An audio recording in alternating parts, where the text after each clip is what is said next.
बिस्मिल्लाहिर्रहमानिर्रहीम। अस्सलाम वालेकुम स्टूडेंट्स, कैसे हैं आप सब? ठीक है, उम्मीद करता हूँ ठीक होंगे। तो 9th क्लास आज हमने चैप्टर 3 को फिनिश करना है, ठीक है, जिसमें लास्ट टॉपिक है सेंट्रीपिटल फोर्स, सेंट्रीफ्यूगल फोर्स और कुछ उसकी एप्लीकेशन है डेली लाइफ में, ठीक है बच्चों। हाँ, तो सबसे पहले हमारे पास आती है यूनिफॉर्म सर्कुलर मोशन, जिसकी एक डेफिनेशन है, कहता है motion of an object in circular path. किसी ऑब्जेक्ट की सर्कल में मूवमेंट क्या कहलाएगी? Circular motion. For example the motion of earth around the sun, जमीन की सूरज की गिर्द हरकत क्या कहलाती है? सर्कुलर मोशन, ठीक है। और वो पता नहीं कितने बिलियंस ऑफ ईयर्स, अरबों सालों से ज़मीन घूम रही है, तो ये यूनिफॉर्म है, ठीक है। एक साल में चक्कर मुकम्मल हो रहा है, ये मतलब है यूनिफॉर्म। हर साल एक चक्कर लगता है एक साल में। अभी ऐसा होगा कि 1.5 साल लगे, नहीं, एक साल में चक्कर मुकम्मल है, ये मतलब है यूनिफॉर्म का, ठीक है। हाँ, ओके, अब बात करते हैं सेंट्रीपिटल फोर्स की, जिसकी एक डेफिनेशन है, कहता है force which helps a body to move in circle. ऐसी फोर्स जो किसी ऑब्जेक्ट को हेल्प करे, किस चीज़ की? मूव इन सर्कल, सर्कल में मूव करने पे, उसे हम बोलेंगे सेंट्रीपिटल फोर्स।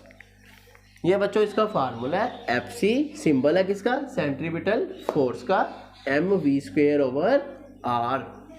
एम क्या है? मैस ऑफ ऑब्जेक्ट जो सर्कल में मूव कर रहा है। वी क्या है बच्चों? स्पीड ऑफ ऑब्जेक्ट जिससे वो मूव कर रहा है ऑब्जेक्ट, ठीक है। और आर क्या है? उस सर्कल का रेडियस जिसमें वो मूव कर रहा है, ओके जी। अब बेटे ये फार्मूला कैसे आया? इसकी भी एक मैथमेटिकल है कि आपने न्यूटन सेकंड लॉ पढ़ा है, F=ma। यहाँ पर एक जो एक्सेलरेशन है, इसकी वैल्यू है v²/r। ये आपने ना फर्स्ट ईयर में प्रूफ करना है, अभी आपके सिलेबस में नहीं है। अभी आपने सिंपल याद करना है ये इसके इक्वल है। तो जब इसकी वैल्यू पुट की तो ये mv²/r फार्मूला आ गया, सिंपल, सीधा सीधा। अच्छा, ये था centripetal force, short question, okay. हाँ जी, आगे बात करते हैं सेंट्रीफ्यूगल फोर्स की। तो बेटे जैसे हमने न्यूटन थर्ड लॉ पढ़ा है, to every action always equal but opposite reaction. कहता है जैसे सेंट्रीपिटल फोर्स अगर एक्शन है तो उसका रिएक्शन सेंट्रीफ्यूगल फोर्स है जो उसको रोकेगी ऑपोजिट में, ठीक है। तो इसकी डेफिनेशन ये है कि a force which stop the motion of an object in circle, जो ऑब्जेक्ट को सर्कल में मूव करने से रोके, स्टॉप करे, वो फोर्स क्या कहलाएगी? Centrifugal force, okay. हाँ जी, according to Newton third law every action always equal but opposite reaction, the reaction of centripetal force is centrifugal force which stop the motion of object in circle, okay. उम्मीद है समझ आ रही है।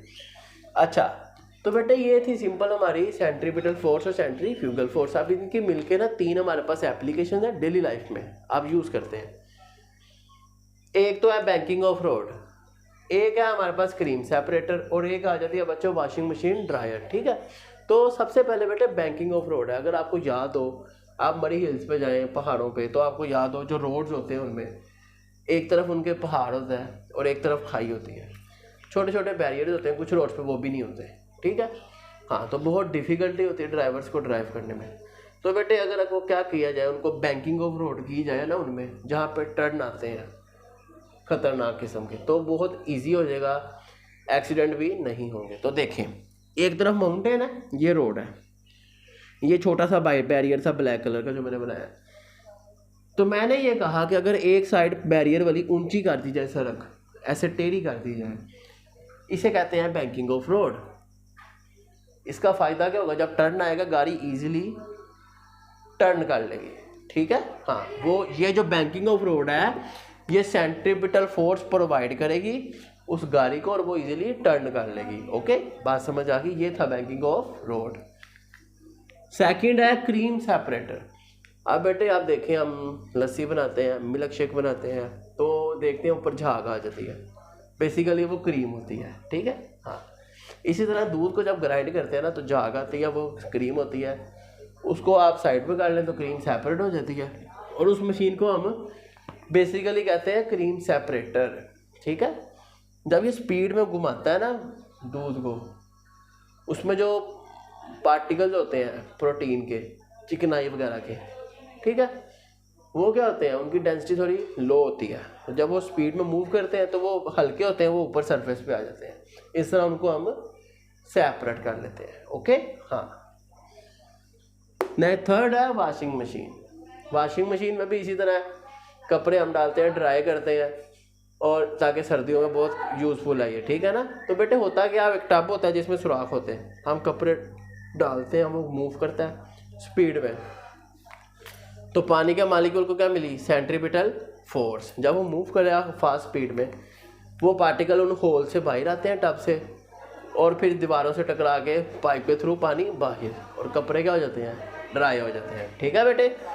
तो ये 3 हमारे पास थी एप्लीकेशन इसकी। इस तरह हमारा चैप्टर 3 हो गया ख़त्म। नेक्स्ट वीडियो में हम इसके MCQs करेंगे और न्यूमेरिकल्स करेंगे, ठीक है बेटे। हाँ जी, अगर आपने कोई और टॉपिक समझना है, ठीक है, आप मुझे कमेंट सेक्शन में बता सकते हैं। और अगर इन्हीं चैप्टर का कोई और टॉपिक समझना है 3-2-1 का, वो मेरा यूट्यूब चैनल पे प्लेलिस्ट है 9th फिजिक्स टॉपिक वाइज, वहाँ से आप उसको समझ सकते हैं, ठीक है। चलें, मिलते हैं आपसे नेक्स्ट वीडियो में।